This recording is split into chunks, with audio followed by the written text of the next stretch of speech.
How does consciousness actually work within us? What exactly is consciousness? And how do we have a conscious experience?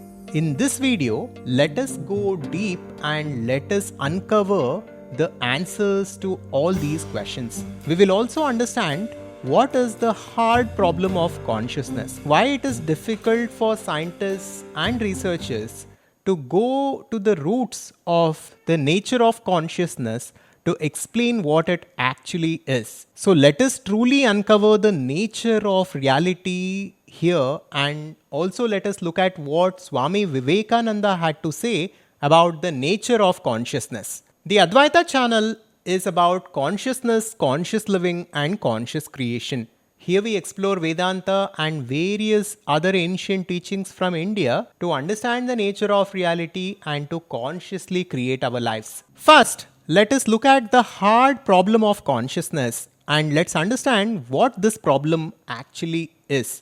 In the philosophy of mind, the hard problem of consciousness is to explain why and how humans and other organisms have qualia, phenomenal consciousness or subjective experience. It is contrasted with the easy problems of explaining why and how physical systems give a human being the ability to discriminate, to integrate information, and to perform behavioral functions such as watching, listening, speaking, etc. And this term, the hard problem of consciousness, was termed by the philosopher David Chalmers. Here, the problem is with qualia or subjective experience. Now, what exactly is qualia? Let us look at it. The term qualia derives from Latin, which means of what kind.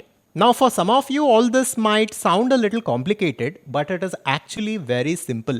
The hard problem of consciousness is simply about qualia or subjective experience. Now, we all have subjective experiences all the time. We have a subjective experience when we drink tea or when we taste a fruit or when we experience different things in this world. Now, why does this subjective experience occur and how exactly does it occur? What part of the brain is responsible for this and how at all do we have this conscious experience? From where is this consciousness coming from?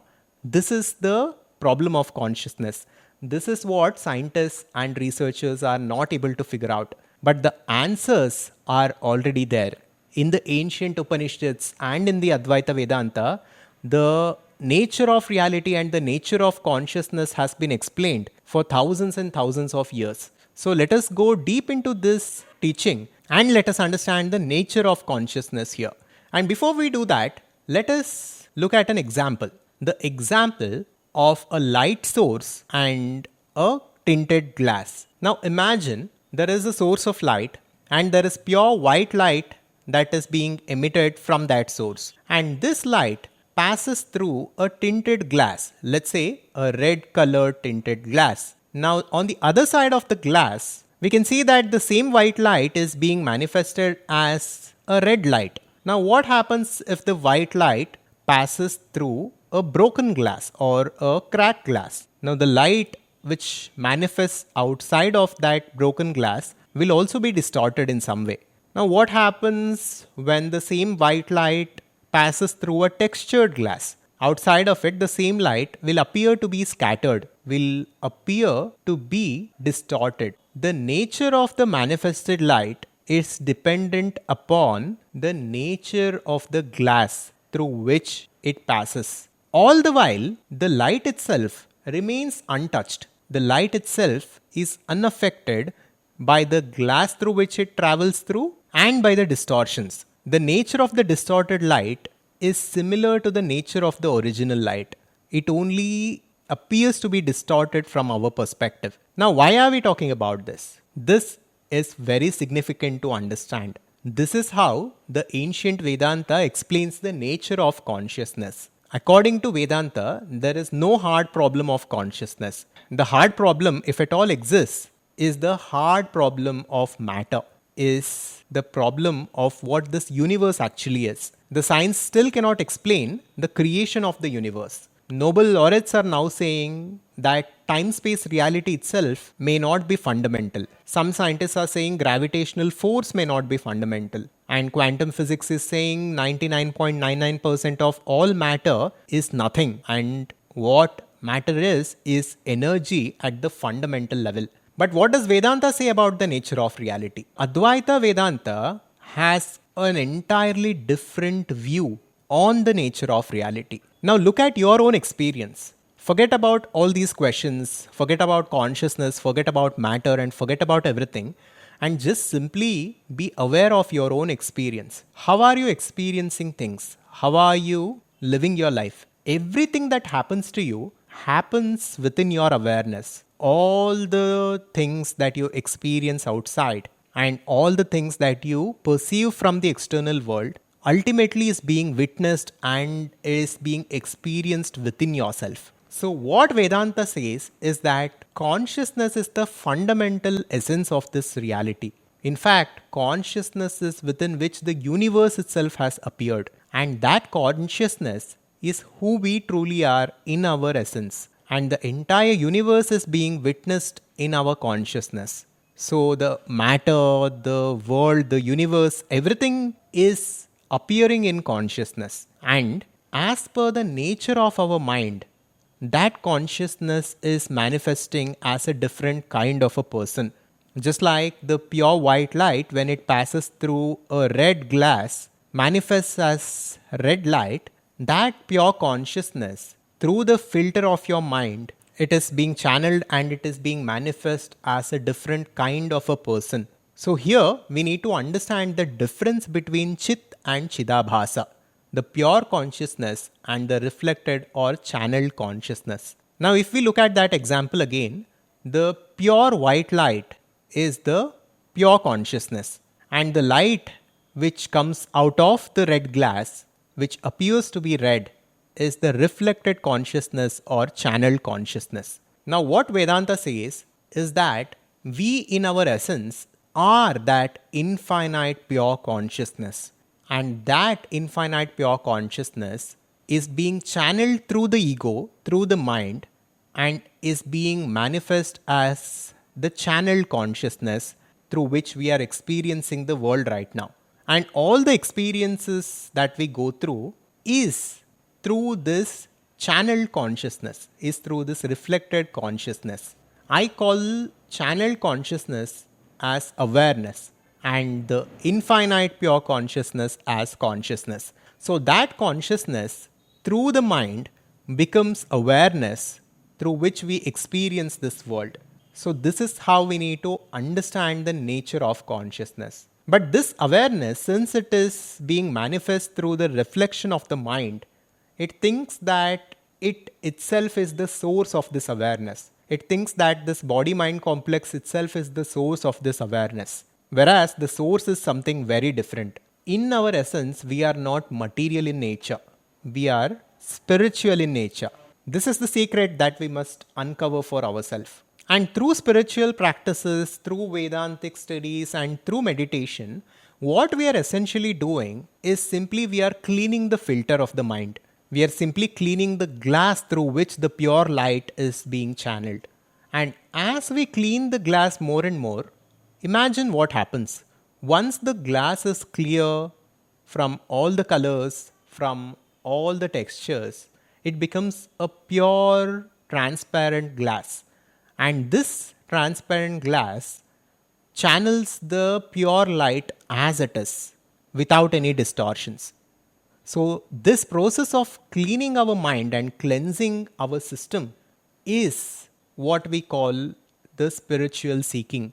Whether we do it through devotion or karma yoga or jnana yoga or through raja yoga, all we are doing is simply we are cleansing the mind. We are cleansing our system so that that infinite consciousness which we are in our essence becomes available to us and it becomes evident to us. In the second section, let us understand this reality.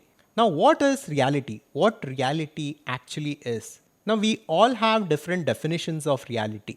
The way an animal perceives this world is very different from how we perceive this world. Within human beings, Someone who is colorblind perceives this world totally differently.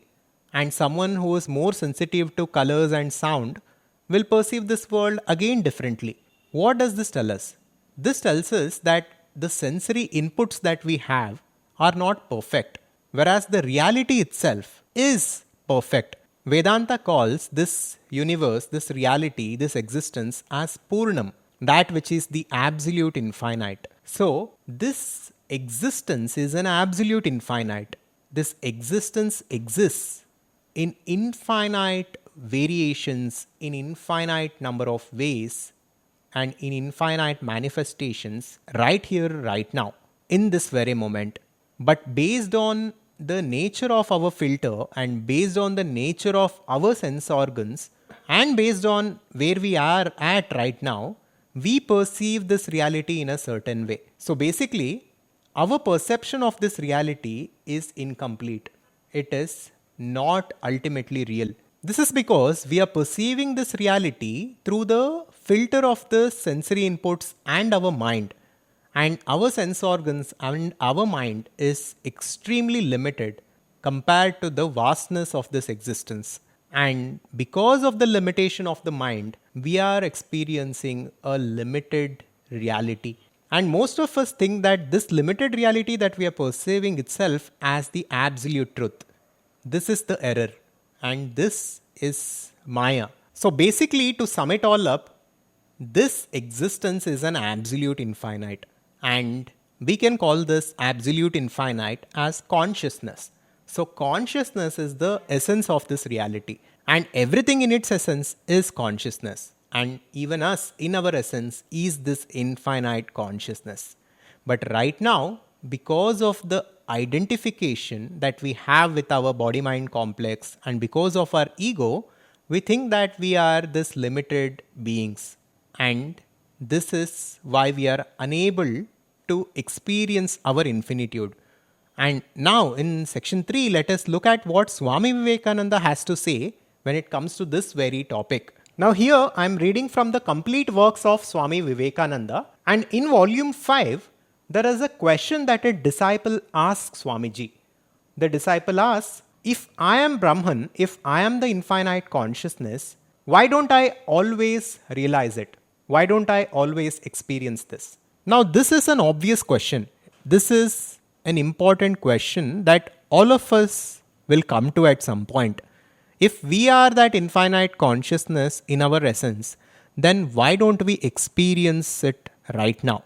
To this, Swamiji gives a very deep answer. And before we go to that answer, I will read a little bit from the volume 1 of Swami Vivekananda's works from chapter 7, which is Dhyana and Samadhi. Here, Swamiji is talking about the difference between the conscious mind and the unconscious levels of the mind. My consciousness of this table and of your presence makes me know that the table and you are here. At the same time, there is a very great part of my existence of which I am not conscious. All the different organs inside the body, different parts of the brain, nobody is conscious of these. When I eat food, I do it consciously. When I assimilate it, I do it unconsciously. When the food is manufactured into blood, it is done unconsciously. When out of the blood, all the different parts of my body are strengthened, it is done unconsciously. And yet, it is I who am doing all this. There cannot be 20 people in this one body. So here, what we need to understand is simply that there are different levels of consciousness that we experience. On the surface level, there is the ego, there is the conscious mind through which you are experiencing this video right now. But then there are deeper layers of consciousness which are functioning within you right now. For example, the food that you have consumed is being digested within your system.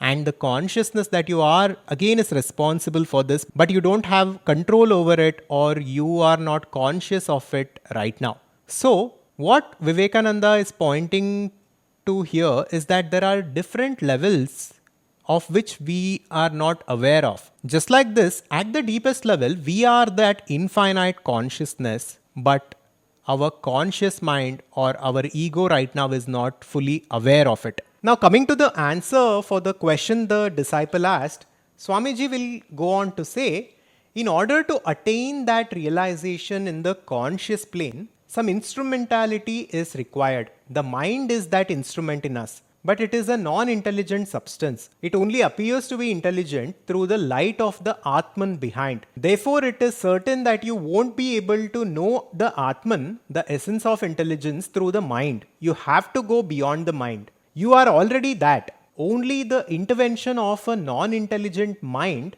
which is called Maya in the scriptures, is hiding that knowledge.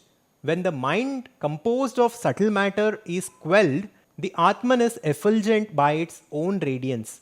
One proof of the fact that Maya or mind is an illusion is that the mind by itself is non-intelligent and of the nature of darkness. And it is the light of the Atman behind that makes it appear as intelligent. When you will understand this, the mind will merge into the unbroken ocean of intelligence. Then you will realize, I am Atma Brahma. This Atman is Brahman. So this is how Swami Vivekananda explains the nature of consciousness and how we can access it. All you have to know right now is that you in your essence is that infinite consciousness. But because of our identification with the ego, our conscious mind is simply not aware of it yet. And because of this ignorance or unawareness, we are experiencing suffering and we are experiencing the limitations of our body-mind complex. All we have to do is disidentify and reconnect with our true essence. And this is the takeaway for today. If you are interested to join our community of like-minded individuals who are on this journey of conscious living, conscious creation, and the exploration of consciousness together, then you can join our community cum learning platform that we call the Advaita Conscious Society. The link will be in the description.